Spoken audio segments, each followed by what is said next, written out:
Have you ever wondered what it's like to play God? Some questions should stay unanswered. We selected 7 individuals for the study.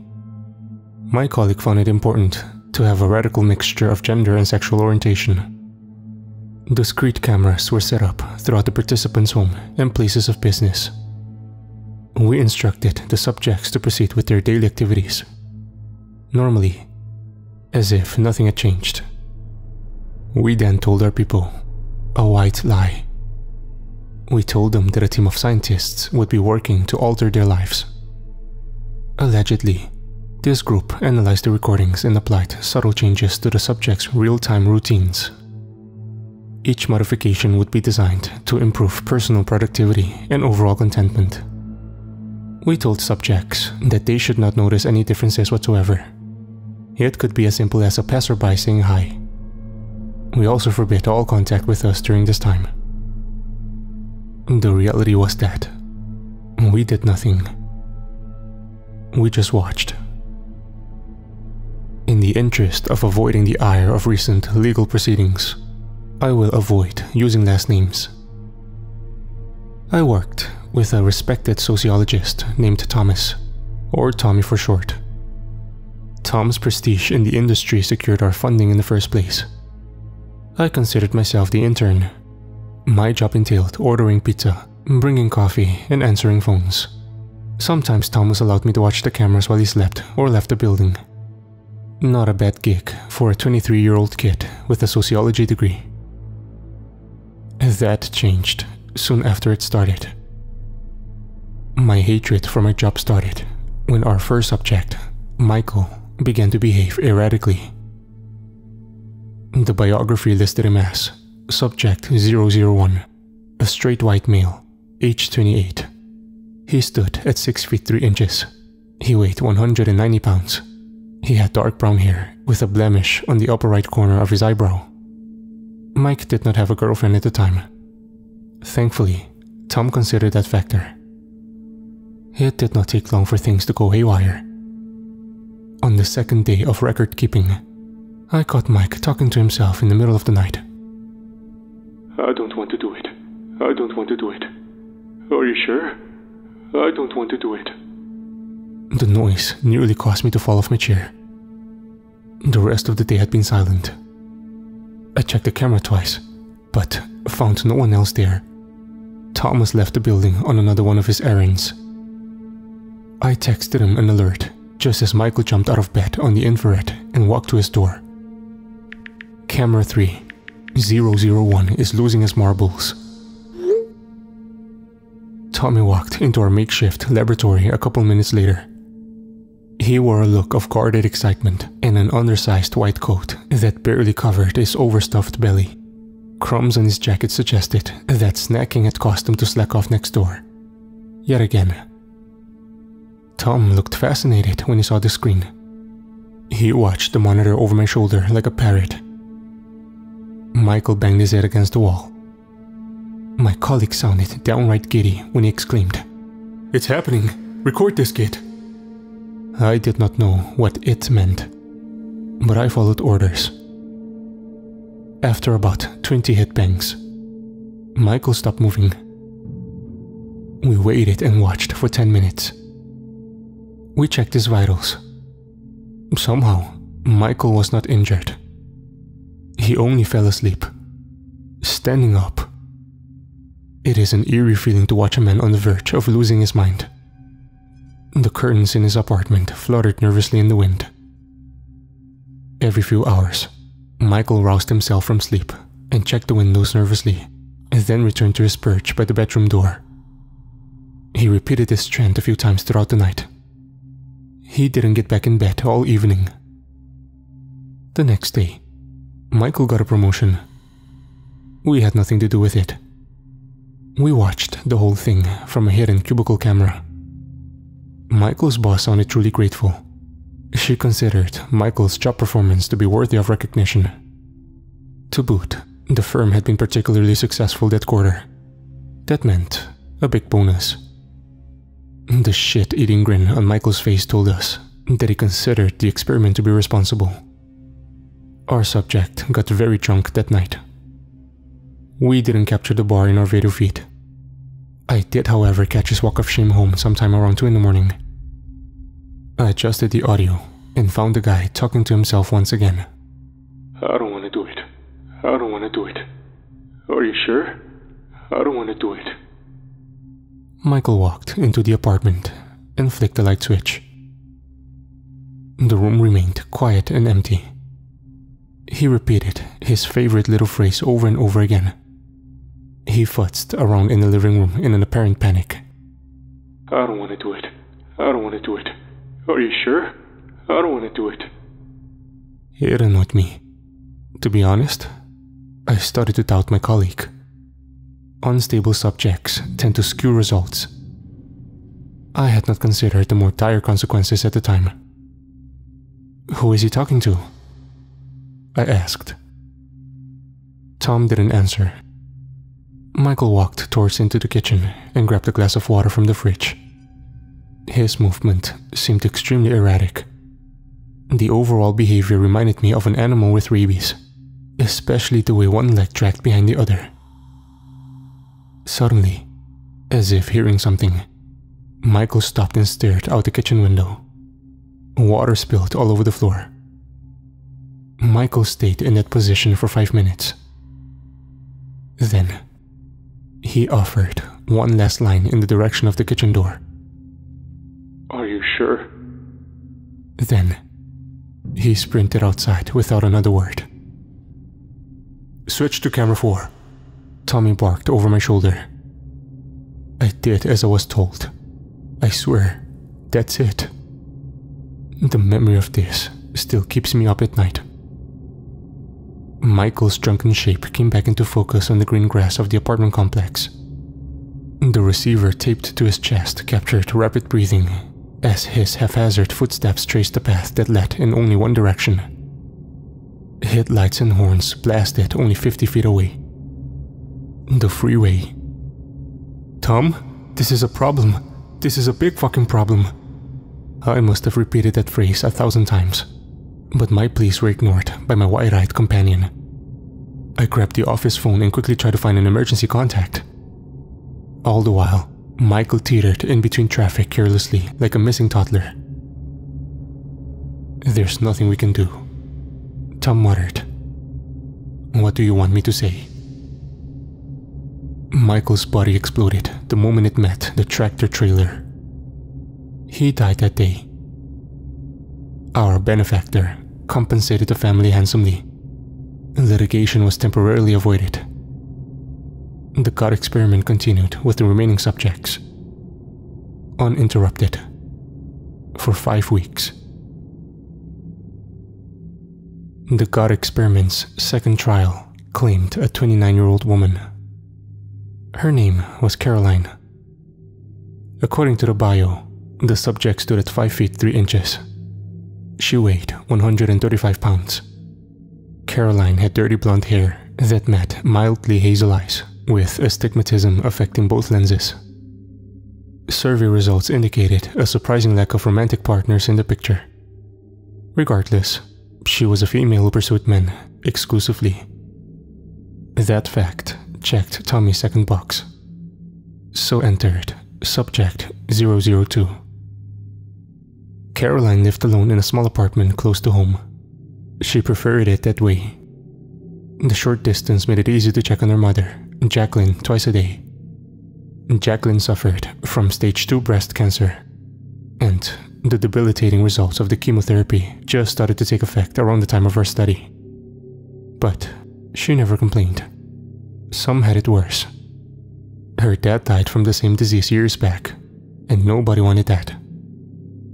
Her brother was working now, and Caroline considered that a good thing. But no one knew how long Sean could stay employed. Minimum wage positions tended to be seasonal. She told friends on the phone that the new job seemed lucrative, but scary. What if something could happen to him? What if he died? If she lost either one, she might just lose her mind. And so, late at night, Caroline prayed. I like to listen on the audio while Tommy snored in the hallway. She asked God for the same things we all do. A game-changing cure for her mom maybe, who started to look thinner every day. Perhaps her brother could land a manager position at a new store in town. He has so much potential, she would say. Her voice rose slightly past a whisper every time she repeated that line. Give him strength to apply himself this time. Caroline also asked God when it would be time to meet a man worth the wait. That last one seemed a lot less important than the rest though, and stayed noted as such in all prayers. She repeated the routine every single night. Nobody ever answered. That changed on the second week of her study. Jacqueline had an important doctor's appointment in the morning. Her daughter stayed up late in the night with worry. She said 17 prayers, 6 Hail Marys, 6 Our Fathers, and 5 personalized messages to the big man himself. Somehow, the kid got something right. Excitement overwhelmed the car's audio the moment the two of them got back inside. Jacqueline spoke with an apprehensive tone at first. Wait, I can't hear that doctor. He mumbles when he talks. The chemo actually worked? The backdrop of the corporate parking lot suddenly painted a beautiful scene. Mother and daughter embraced for several long moments. Static from their windbreakers corrupted the microphones for a moment. They both wiped tears from their eyes as they sat back in their seats. The chemo actually worked. Caroline coughed a couple times to clear her voice. The doctor said you need some follow-up scans, some new medicine, but no more treatment. She paused and looked at her mother with admiration. You are in remission, young lady. I paused the video. The moment caused me to tear up as well. The poor, battle-worn woman smiled brightly underneath her wig. She looked young again. I guess the recognition of salvation took off 10 years. It was beautiful to see that something good happened, finally in a string of so much bad. Tommy appeared over my shoulder. Screenshot that. I did as told. We resumed the video a second later. Call your brother. He worries. Caroline's mother usually wore a gruff and unfriendly expression. But today, nothing could contain the excited sparkle in those weary eyes. And let's get a drink. Oh, he's on speakerphone. He called us. Caroline giggled. Sean, can you hear us? A confident young male voice crackled through the secondary audio. Guess who just became a full-timer? And both of Caroline's wishes came true that same day. And so, the family celebrated well into the night. They chose a restaurant on the outskirts of town. We didn't have this location on our camera feed. I hope they had a good time. Once again, our cameras caught a drunk subject stumbling home after hours. I was alone at the time. When I enhanced the audio, her nervous voice caused my blood to run cold. Are they okay? Okay. Are they okay? Okay. Are they okay? Okay. Caroline mumbled the words on loop like a depressing song. Are they okay? Okay. Are they okay? Okay. Are they okay? Okay. Tommy promised his wife a real dinner for the first night in who knows how long. I promised to cover. I called and texted him about 1,000 times. Subject 002. Same symptoms. We cannot let this fucking happen again. Answer the fucking phone, Tommy. I did not receive a response. Caroline teetered around her family run in confused stutter step. She repeated her new phrase to the empty room a few more times. The whole thing seemed bizarre. Too bizarre for just a crazy night of drinking. I did not think drugs could have been involved. At least, not voluntarily. The girl didn't even keep alcohol in the house. After 5 minutes, Caroline walked to the door and stepped into the rain. The temperature read 43 degrees Fahrenheit. She did not have shoes, a sweater, or a hat.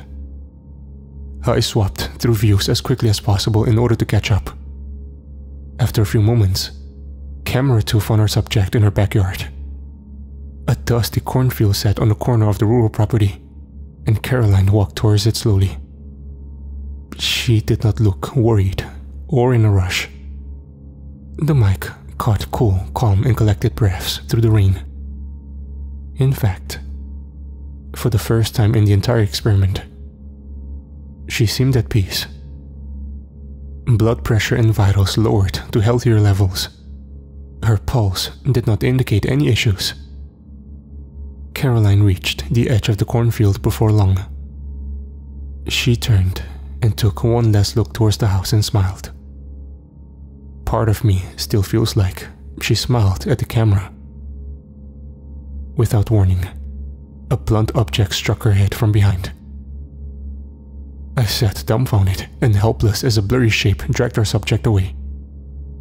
The audio caught one last line before the mic fell into the maze. Are they okay? Okay.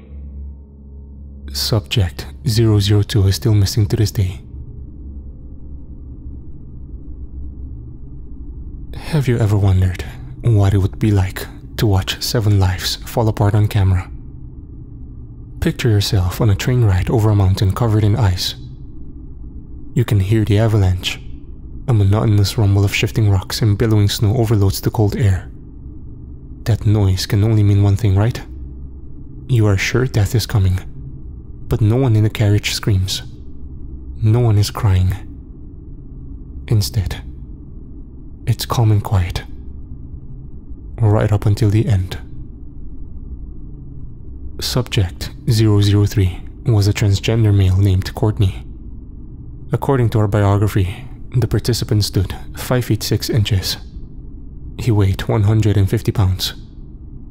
In the photograph, dark, unblemished skin met stylish black hair shaved short on one side. Courtney was in a relationship with a female, but the happy couple had not moved in together.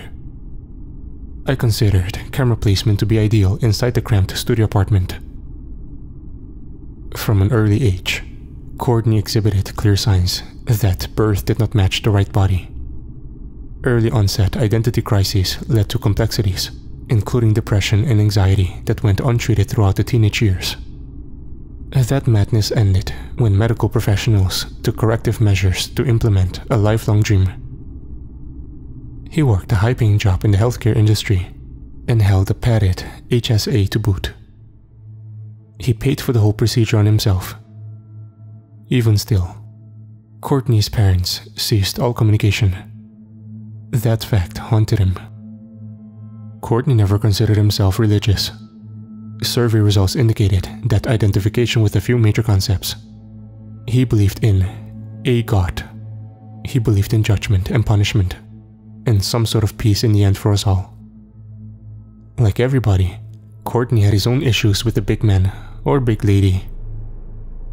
On the topic of omnipotence, he wrote, "If there is a puppet master, I am his missing string." I found that sort of dark, but he still prayed for some things. The messages delivered by his bedside in the dark of night were to no one in particular. Each offering began with something like, "I don't know if anybody is listening," but because it felt safer that way. Easier not to damn yourself with one if you got a chance with another. He prayed for his family to talk to him again. He prayed for acceptance. He prayed for his little sister's health and another promotion and better medication and less makeup. But most of all, he asked for something most may not be able to understand. He prayed for enough money to make his girlfriend a wife and start a life. In the second week of our study, things seemed to be heading in the right direction. A late-night conversation in the bedroom with Samantha broached the topic of marriage. His little sister Sarah texted often and claimed she felt fine. The course of his career continued to trend upwards, and bonus season claimed another happy participant. However, we began to notice similar symptoms the Tuesday after subject 002 went missing, Courtney's mother called that morning. The conversation started pleasant enough. She talked about herself mostly, the gossip at the library, favorite television shows, the usual. However, the topic eventually led to where it always did. Her father's drinking problem. And Dad must have heard that last part when he walked by. He offered one soul-crushing bit of advice into the receiver, while Mom tried to escape the room. Tell my little girl I say hello. Tom and I were both in the office at that time. The results of that single sentence were almost too horrible to bear. Courtney was in his car and approaching a bridge. The phone line disconnected, but he still screamed into it anyway. Mom? Dad? That's it? You have nothing fucking else to say to me? Why did you even fucking call me? Why do you do this to me? The line beeped without sympathy. Something inside the poor man's eyes looked dead inside.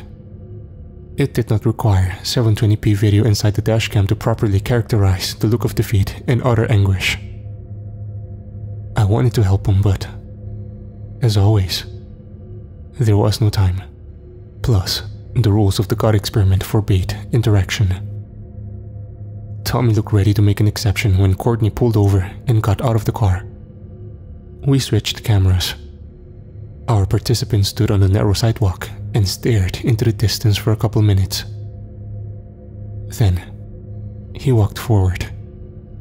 Fog had started to pour in at that altitude. Rain had floated in and out of the area all evening.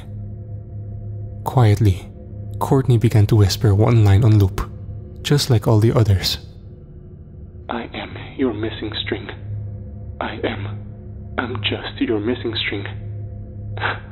I am your missing string. I am your missing string. Tommy appeared really worried at that moment. He grabbed his cell phone and furiously thumbed the text to a number I did not recognize. Then, he reached over and paused my video, and instead pointed to an opposite monitor. Camera 4 showed the inside of the car. "What the fuck is that?" he asked. It was impossible to see any features. But one fact seemed clear. A black shape sat very still in the backseat, at about medium height. After a few moments, the door opened beside it, and something exited in the opposite direction. We frantically adjusted the cameras to get a view, but there was no one else inside. I resumed the video and checked on Courtney. He dangled carelessly off a steel support beam as I repeated my favorite slew of curses. The cold hard ground several hundred feet below did not seem to be worrying to anybody but Tom and me. Where do all the missing strings go? Courtney asked our audio feed. Then, he slipped off his shirt. He unattached the microphone. He finished one final sachet around the pole. Then, Subject 003 took a dramatic swan dive into the below.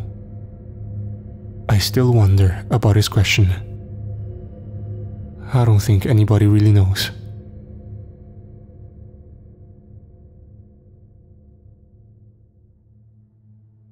Michelle was a transgender female who never quite adjusted to the cameras in her home. That fact alone made her much smarter than the rest. It is an unmistakable and itching feeling to be watched. Some people recognize it better than others. The sensation can creep through your guts like a virus. It makes all those little hairs on your neck stand on end. Survival instincts implore human beings to seek shelter in these situations. It is always best to avoid the eyes of the hunter. But what if there is no way to be sure of safety? What if the lion has eyes in every corner of the jungle? Subject 004's survey indicated a hermit-like behavior. She did not have many family or friends. Her employer was an online blog that allowed employees to work from home. The topics of conversation for this site were nothing short of the usual dog shit you see in the National Enquirer and similar publications. Popular headlines included: "A woman marries alien," "Bigfoot kept lumberjack as love slave," and more of the usual attention-seeking crap. The more absurd, the better. Michelle had been with the company nearly 10 years. Her articles on conspiracy theories built a reputation that stretched across the country. Nevertheless, a layoff at corporate headquarters claimed her job in the second week of her study. As with past participants, our video caught all the gory details. Our subject cried in bed for days. She did not leave her apartment for a week. Doctor appointments stayed cancelled.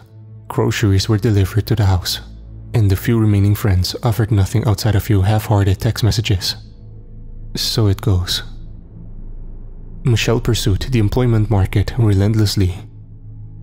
Personally, I thought this indicated a willingness to take life more seriously. The resume compiled online looked impressive to my untrained eyes.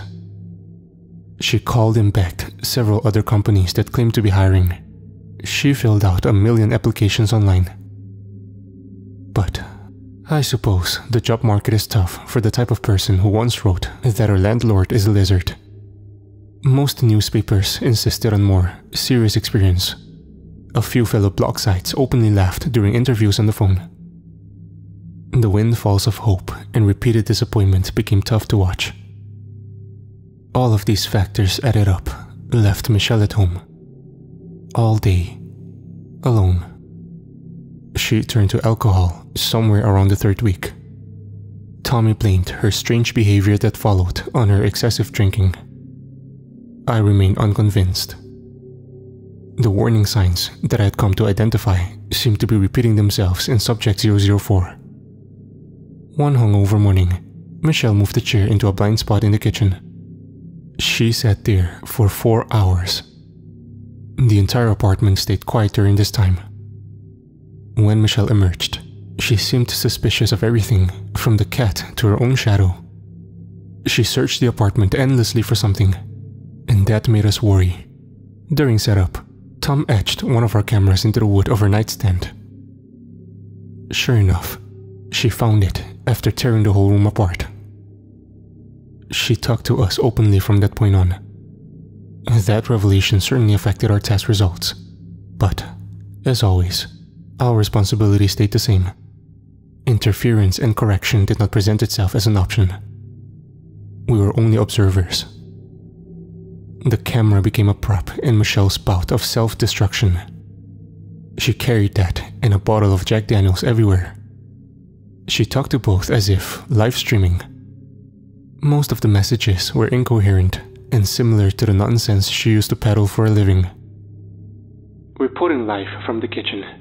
Water has turned a mysterious brown color. Back to you, Doc. Reporting from the bedroom. Something is scratching underneath my floor. Can you guys hear that?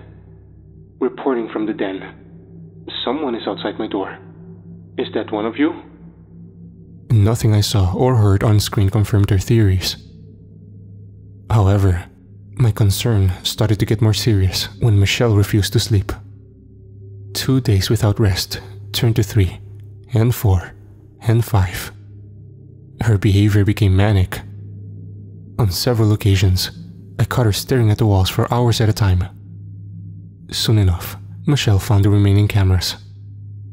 She took to hiding in blind spots that made it impossible for me to see her after that. The frequency and length of the live streams radically decreased. I hoped that wherever she went, Michelle finally found some sleep. The apartment was always very quiet during that time. There were no other voices inside. One morning, many days later, someone knocked at the apartment door. Michelle had not been outside in 2 weeks. Tom snored so loud in the lab that I almost missed it. The knock started out quiet and unassuming. After a few unanswered raps, it grew more aggressive, until it soon became an absolute pounding that stirred my colleague from his sleep and caused Michelle to sprint into my line of sight in a panic. Do you guys hear it now? We did. What do I do? I had no idea. Tom pulled out his phone again. He had a block on the device that obscured my vision from the side. I asked him angrily about the text messages. He started to answer me just as Subject 004 walked over to the door. Shit, she cannot answer that door. he muttered instead. Michelle could not hear us. She looked through the peephole neurotically. Then, she shrugged her shoulders, caught a quick nervous breath, and unlocked the chain. "Why don't we have vision in the hallway?" I asked, fearing the answer. It came a second later. Gunfire erupted into our headphones. A bullet cut Subject 004 in the head. I knew immediately that our Michelle was dead. She did not even have time to scream. Tom pulled the plug from every computer, monitor, and power grid in the lab. Video and audio disappeared in kind. He fired off a few more rapid-fire messages. In a few short moments, the God experiment fell completely offline. His next words removed any doubt in my mind. "We have to help the remaining subjects. We're running out of time."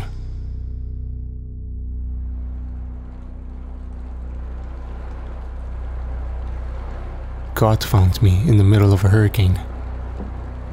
We were absolutely flying down an ill-advised stretch of I-95. Storm warnings vibrated the phones in our pockets like a pair of dildos. That evening, the roads stayed slick with white waves of spitting rain and bits of black ice that stuck to the asphalt like butter. I clung to the steering wheel and kept my eyes on the road, but still begged my friend to fill me the fuck in. "Who are you texting? What is going on? Where are we going? Say something." Tom tore his eyes from the phone and finally turned to face me. "How do you think we have any money?" I stared blankly. I had never really considered the fact. Studies always had donors. It could be anybody. Individuals, institutions, companies, or organizations, as long as they all followed the letter of the law, which we did not.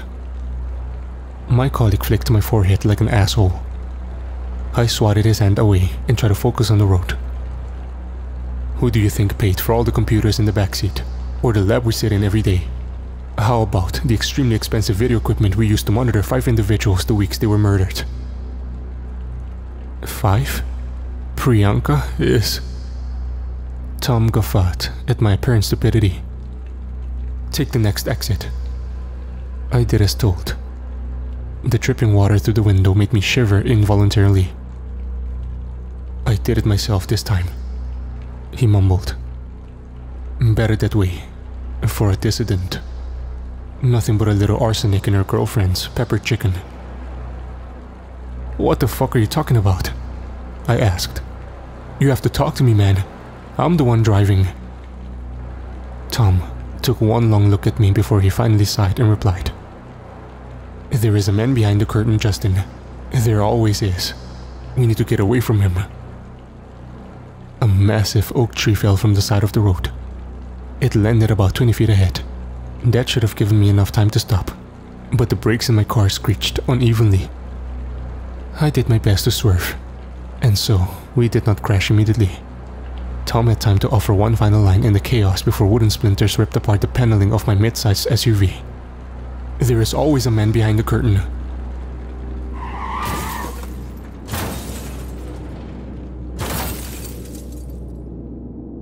The next few moments in my memory is a mixture of broken glass and hurling objects. I can remember the tumbles pretty clearly. 1, 2, 3, 4, 5 suspensions of gravity in total. Seat belts kept both of us stationed securely to the vehicle. But the same could not be said for the piles of electrical equipment. The good news was that the last turnover put the car right side up. The bad news was that we were in the middle of a New Jersey swamp, and Tom was losing a lot of blood. He faded in and out of consciousness. My arm felt broken. Nonetheless, adrenaline allowed me to pull my colleague from the car and lay him down on the hill. My middle-class pipe dream sunk into 2 feet of mud with all of our equipment. We were stuck. The gaining rain made it impossible to drag ourselves up. I tried to stop Tom's bleeding with my t-shirt. That was about as successful as trying to stop a spout with a pin. The worst wound the old man sustained struck his wrinkled old head. Red bits of skin and flesh poked through my white shirt. The pulsing scrape seemed to up the rain all the same. I don't think he had much time left. I do think the integrity of that moment made him reconsider a few things in life. He would have tortured her. The words again made me feel cold inside. Why? Who is he? Why does he care? I don't understand. Tom, why would you kill one of our subjects? It was just like going to sleep. A pair of headlights arrived by the side of the road soon after. I could barely see the figure that gracefully slid down the embankment. He wore an impeccable black suit that fit his thin and agile form flawlessly. I waved and called out, "There is a man dying here!" But he did not reply. The rain started to erode the embankment we were laying upon. The shadow in the suit watched me struggle to hold up Tom's body with a broken arm and a couple cracked ribs. He snorted audibly and said, "Good evening to you both," in an awkwardly confident tone. I tried to reply back. Help had arrived. I thought we were saved. But before I could, the man Tommy once called God shot him 2 times in the stomach. Then there was only one subject remaining in the study. Me. I wish I wasn't alive. That's such a bullshit statement these days. What do the kids call it? Basic? The same very line could be applied to waiting in the doctor's office with a common cold, or sneezing in someone's face, or using the restroom in a public space. It just doesn't mean anything anymore, you know. Exaggeration and veneer have taken the guts out of the very words meant to imply the severity of my situation. Truthfully now, let's try that again. I wished I was not alive. If you thought the devil capable of immense torture, then God will almost certainly offer you a pleasant surprise. He brought me somewhere inside. The drugs that coursed through my veins in an IV were unlike anything I had ever experimented with in college. Pain became something to rest my head on when breathing was no longer a required chore. The shapes inside my teeming space blended together like 3 white rabbits shuffling through a surgery room. I felt insanity grip the corners of my brain and hold it tight like a vice. I prayed to death through gritted teeth and begged him to visit at night. But he didn't. Tommy knew about his fate. His last words told me everything I needed to know. There is always a man behind the curtain. I would like to talk about the God experiment. Throughout the chaos of pain and pounding vibrations in my body, I could hear the voice as clear as could be. It boomed and resonated throughout the hollow room as if on echo.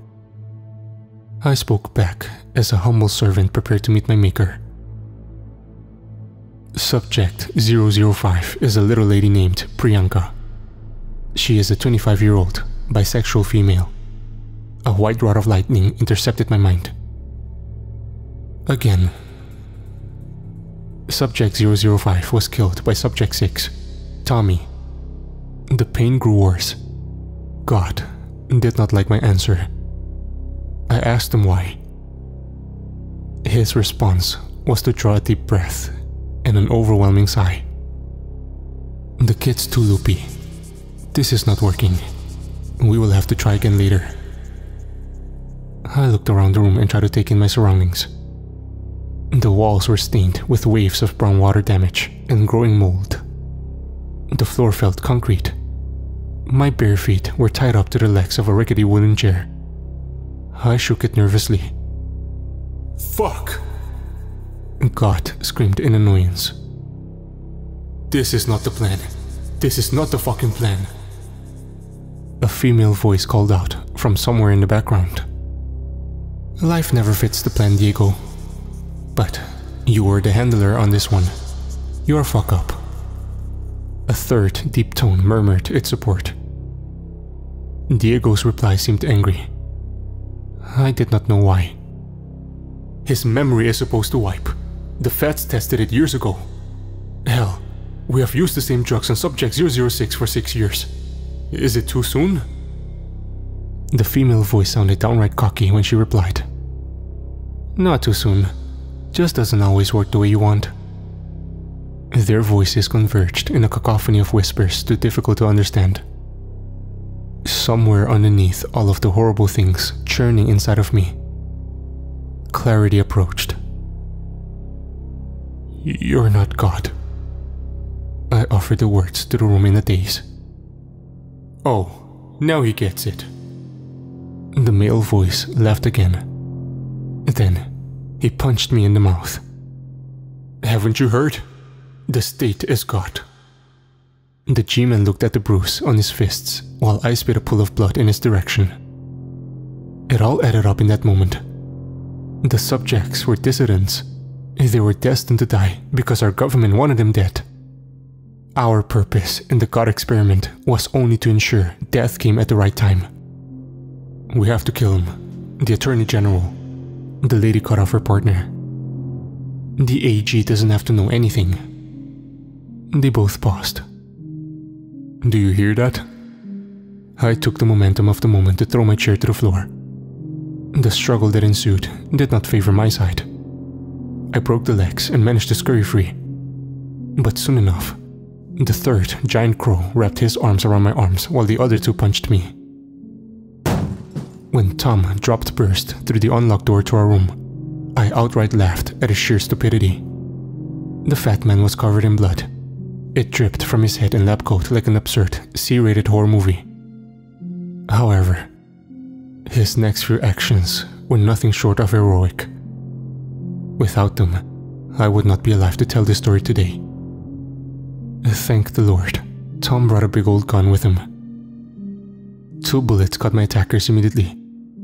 The third let go of me just before Tom shot him in the knee.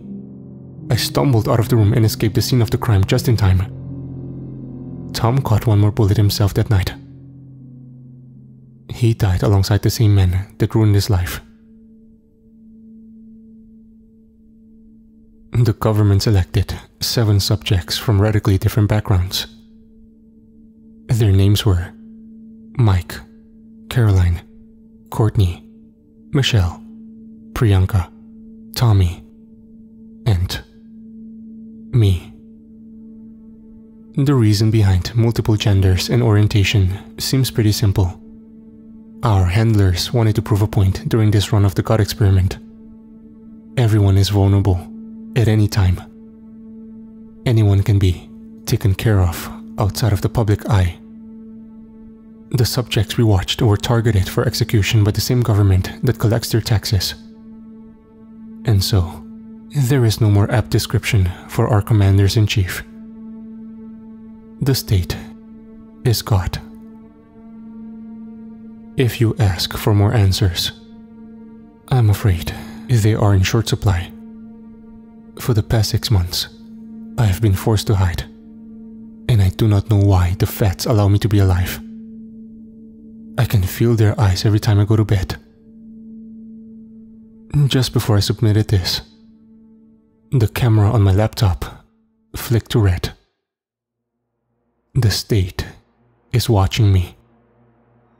They are watching you too. I only wanted someone else to see.